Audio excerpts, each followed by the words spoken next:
శ్రీమన్నారాయణ. అడియన్ పేరు మట్టపల్లి ధనుర్వేల్. ఇవాళ నేను పూరి జగన్నాథ్ క్షేత్రానికి మహారాజైన ఇంద్రజిముడు పాత్ర పోషిస్తున్నాను.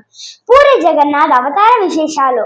శ్రీకృష్ణ పరమాత్మ తన అవతారం చాలించిన తర్వాత కృష్ణ పరమాత్మ గుండె ఒక చోట నిక్షిప్తంగా దాగి ఉంది. దాన్ని ఉద్భవుడు తెచ్చి దుంగల్ని జగన్నాథుడి కింద మలచి ఆ బ్రహ్మ పదార్థాన్ని జగన్నాథుల్లో నిక్షిప్తం చేస్తారు. మిగిలిన దుంగల్ని ఎవరు చూడని ఒక రహస్య స్థలంలో ఖననం చేస్తారు. ఈ సమయంలో స్వాములందరూ కళ్ళకి గంటలు కట్టుకొని చేతికి పట్టు వస్త్రాలు చుట్టుకొని ఎవరు లేకుండా చూసి పాత విగ్రహంలో ఉన్న బ్రహ్మ పదార్థాన్ని తీసి కొత్త విగ్రహంలోకి నిక్షిప్తం చేస్తారు. ఈ సమయంలో పూరి జగన్నాథ్ క్షేత్రం అంతా చీకటితో అలుముకుంటుంది. ఇది 12 ఏళ్ళు లేదా 18 ఏళ్ళకి ఒకసారి ఈ ఉత్సవాన్ని జరుపుకుంటారు. దీనిని నవ కళేబర ఉత్సవం అని అంటారు. అసలు ఈ పూరి జగన్నాథ్ క్షేత్రం గురించి తెలుసుకుందాం.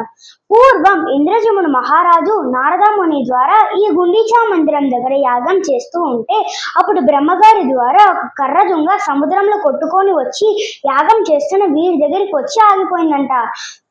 అప్పుడు భగవత్ అనుగ్రహం కింద భావించిన రాజు ఒక శిల్పిని పిలిచి ఈ దుంగల్ని విగ్రహాల కింద మార్చమని వారు ఆదేశిస్తారు. అప్పుడు ఆ ముసలి బ్రాహ్మణుడు కొన్ని రోజులు సమయం అడుగుతారు. ఆ సమయం కన్నా ముందుగా ఎవరు లోపలికి రావద్దని వారు ఆజ్ఞాపిస్తారు. అలా చెప్పిన ముసలి బ్రాహ్మణుడు లోపలికి వెళ్ళి తలుపులు వేసుకుంటారు. కొన్ని రోజుల తర్వాత కూడా ఆ గదిలో నుంచి ఎటువంటి శబ్దం రాకపోయేసరికి ఆ రాజు ఆతృతపడి తలుపులు తెరుస్తారు. అప్పుడు ఆ శిల్పి అక్కడికక్కడ మాయమైపోతారు. అప్పుడు మొండి జగన్నాథ్, సుభద్రాదేవి, బలభద్ర స్వామిలో మిగిలిపోతారు. ఇది మనందరికీ తెలిసిన కథే.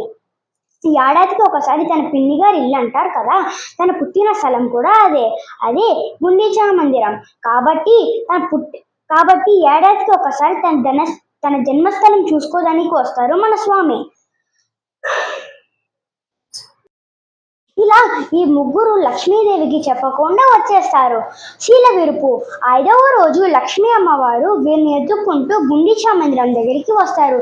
అక్కడ రథాలు ఉండడం, తలుపులు కూడా వేసి ఉండడంతో లక్ష్మీదేవికి కోపం వచ్చి రథాలకున్న శీలని విసిరేస్తారు. దీనిని శీల విరుపు ఉత్సవం అని అంటారు. అప్పుడు జగన్నాథుడు తల్లిని బతిమలాడి రసగుల్లా ఇచ్చి శాంతింప చేస్తే తల్లి వెళ్ళిపోతారు. మళ్ళీ మారు రథార్థి నాడు స్వామి ముగ్గురు లక్ష్మీదేవి దగ్గరికి వస్తే తల్లి తలుపులు వేసుకుంటారు.